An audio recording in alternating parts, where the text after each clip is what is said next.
संविधान पर उल्टी सीधी टिप्पणी कर कानून को अपनी जेब में रखने वाले राजा भैया और ब्रजभूषण शरण सिंह जैसे 50 बाहुबलियों पर इलाहाबाद हाईकोर्ट का कानूनी हंटर चला है। और ये हंटर ऐसा है कि राजा भैया और ब्रजभूषण शरण सिंह जैसे नेता कम बाहुबलियों को बड़ी दिक्कत हो सकती है।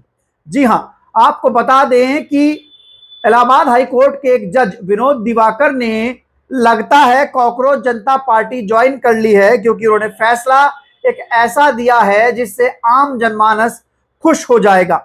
उत्तर प्रदेश में गन कल्चर को प्रमोट करने, बाहुबलियों का दबदबा दिखाने के कल्चर पर इलाहाबाद हाईकोर्ट ने एक सख्त टिप्पणी की है और इसको खत्म करने का, जड़ से निपटाने का निर्णय ले लिया है। जी हां, आपको बता दें जिस तरीके से हम लोग देखते हैं कि नेता और बाहुबली अपने साथ 10-10, 20-20 गनर लेकर चलते हैं, सरकारी सुरक्षा लेकर चलते हैं और उससे वो अपना भौकाल कायम करते हैं। उससे वो दिखाते हैं कि उनका दबदबा कितना है, कानून उनकी जेब में है और वो संविधान पर ऊटपटांग टिप्पणी करते हैं, जैसे कि कुछ दिनों पहले राजा भैया ने की और उससे पहले आरक्षण पर ब्रजभूषण शरण सिंह ने की। आपको बता दें कि उत्तर प्रदेश में इलाहाबाद हाईकोर्ट ने उत्तर प्रदेश सरकार से राजा भैया, ब्रजभूषण शरण सिंह, अब्बास अंसारी, धनंजय सिंह जैसे 50 से ज्यादा बाहुबलियों और रसूखदारों की आपराधिक कुंडली मांग ली है। जी हां, आपराधिक कुंडली मांग ली है, तलब कर ली है। साथ ही साथ इन लोगों को मिली सरकारी सुरक्षा और गन लाइसेंस के भी जांच करने के आदेश दे दिए हैं। हम लोग देखते हैं जिस तरीके से जो बाहुबली टाइप लोग हैं, जो नेता बन गए, विधायक बन गए या फिर नहीं भी हैं, वो अपने साथ सरकारी सुरक्षा लेकर चलते हैं। जिनके ऊपर मुकदमे चल रहे हैं, जिनके ऊपर गोली चलाने के मुकदमे हैं, जिनके ऊपर फिरौती मांगने के मुकदमे हैं, जिनके ऊपर किडनैपिंग के मुकदमे हैं, जिनके ऊपर राजनीतिक मुकदमे हैं, वो अपने साथ सरकारी सुरक्षा लेकर चलते हैं। तो ऐसे में न्यायमूर्ति विनोद दिवाकर की एक एकल पीठ ने गृह विभाग के अधिकारियों को फटकार लगाते हुए 26 मई तक विस्तृत जांच रिपोर्ट पेश करने को कहा है। कोर्ट ने साफ निर्देश दिए हैं कि संबंधित जिले के पुलिस कप्तानों और कमिश्नरेट के पुलिस आयुक्त लिखित अंडरटेकिंग देंगे कि कोई भी जानकारी छिपाई नहीं गई है। अगर तथ्य छिपाए गए तो संबंधित अधिकारी व्यक्तिगत रूप से जिम्मेदार माने जाएंगे। यानी कि जिस तरीके से जो पुलिस की मिली भगत से ये अधिकारी, ये बाहुबली अपना दबदबा कायम करते हैं, अपने साथ गनर लेकर चलते हैं और पुलिस के लोकल कप्तान लोग इनको सिक्योरिटी प्रोवाइड करवा देते हैं।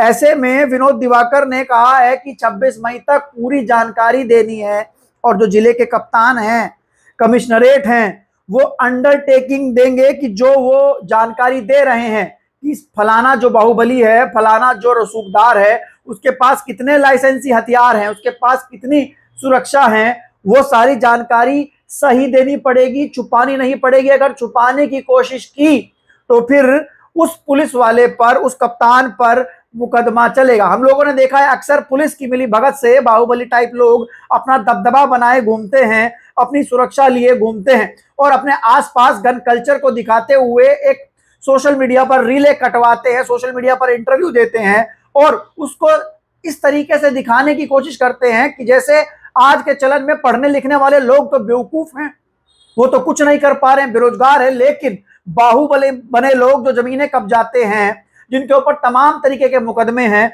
वो उनका भौकाल है, उनका एक तरीके से वर्चस्व है।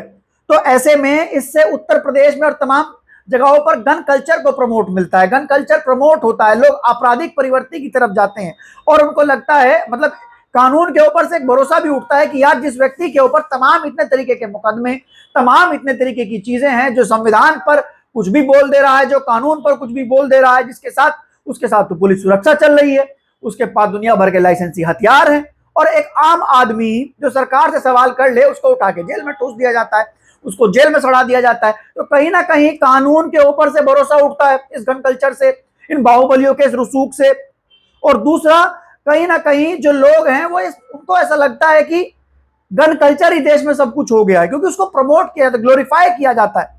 तो आपको बता दें कि संत कबीर नगर के एक निवासी जयशंकर उर्फ बैरिस्टर ने हाईकोर्ट में याचिका दाखिल कर आरोप लगाए थे कि शस्त्र लाइसेंस जारी करने के नियमों में अनदेखी की जा रही है। इसी याचिका पर सुनवाई करते हुए कोर्ट ने प्रदेश भर में जारी हथियार लाइसेंसों और दागी लोगों को मिली सुरक्षा पर सवाल खड़े कर दिए। हाँ जी हाँ दोस्तों, आपको बता दें कि जितने भी दागी लोग हैं, जिनके ऊपर मुकदमे हैं, जो बाहुबली हैं, जो गैंगस्टर हैं, जो कि दबदबा दिखाते हैं, रसूखदार है, जमीनें कब्जाते हैं, हत्या का मुकदमा है, उनकी सुरक्षा पर हाई कोर्ट ने सवाल खड़े किए हैं और उनके लाइसेंसों पर सवाल खड़े किए हैं। मजा आने वाला है दोस्तों।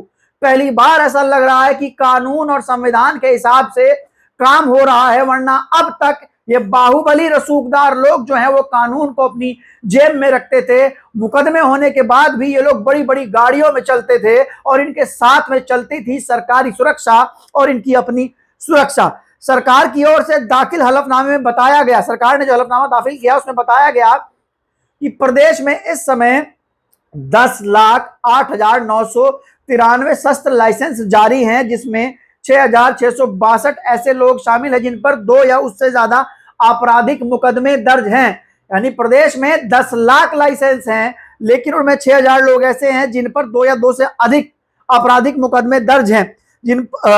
इसके अलावा 23,000 से अधिक आवेदन लंबित है और करीब 20,960 परिवारों के पास एक से ज्यादा शस्त्र लाइसेंस मौजूद है। इन आंकड़ों पर हैरानी जताते हुए हाईकोर्ट ने कहा कि कई मामलों में स्थानीय पुलिस प्रभावशाली लोगों की जानकारी छिपा लेती है, इसलिए पारदर्शिता जरूरी है। बहुत सही बात कही हाईकोर्ट ने।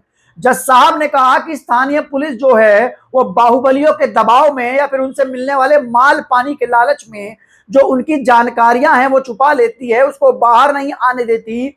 ये बिल्कुल नहीं होना चाहिए। पारदर्शिता बहुत जरूरी है। कोर्ट ने बड़ी टिप्पणी करते हुए कहा, कोर्ट ने कहा हथियारों का सार्वजनिक प्रदर्शन समाज में भय और असुरक्षा पैदा करता है।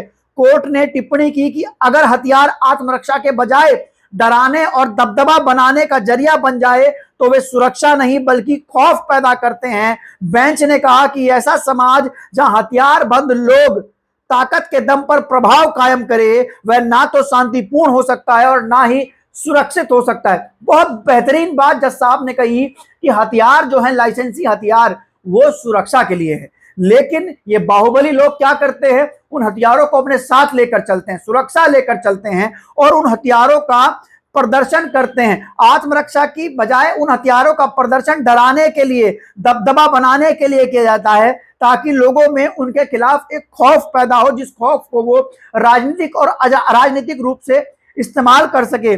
और इसमें यह भी कहा कि हथियारबंद लोग अपनी ताकत के दम पर प्रभाव कायम कर रहे हैं, जो कि उससे शांति नहीं आ सकती, ये सुरक्षित नहीं है। इन बाहुबलियों से रिपोर्ट मांगी गई है। आपको बता दें, कोर्ट ने नोएडा, मेरठ, आगरा, बरेली, लखनऊ, प्रयागराज, वाराणसी, गोरखपुर, कानपुर जोन के कई चर्चित बाहुबली की जानकारी तलब की है, जिसमें राजा भैया, ब्रजभूषण चरण सिंह, अब्बास अंसारी, विजय मिश्रा, मदन भद्दो, हाजी याकूब कुरैशी, रंजन तिवारी समेत कई बड़े नाम शामिल हैं। कोर्ट ने पूछा है कि इन लोगों को किस श्रेणी की सुरक्षा मिली है, कितने पुलिसकर्मी तैनात है और इनके पास कितने लाइसेंसी हथियार हैं। दोस्तों, बाहुबलियों पर योगी सरकार में बाहुबली मौज काट रहे थे। अब देखते, आप लोग इंस्टाग्राम पर देखते होंगे कैसे रीलबाजी होती है, बड़ा बड़ा हथियार लेकर सब चलते हैं, दबदबा बनाया जाता है, पुलिस सुरक्षा दे रही है, सरकार कुछ कर नहीं रही है। लेकिन अब ऐसा लग रहा है कि जज विनोद दिवाकर जो हैं वो बाहुबलियों का दबदबा खत्म करके मानेंगे और प्रदेश में कानून का संवैधानिक राज स्थापित करेंगे। आपका इस पूरे मामले पर क्या कहना है? आप लोग अपनी राय कमेंट सेक्शन में लिखकर बता सकते हैं। तब तक के लिए चलते हैं, धन्यवाद, नमस्कार।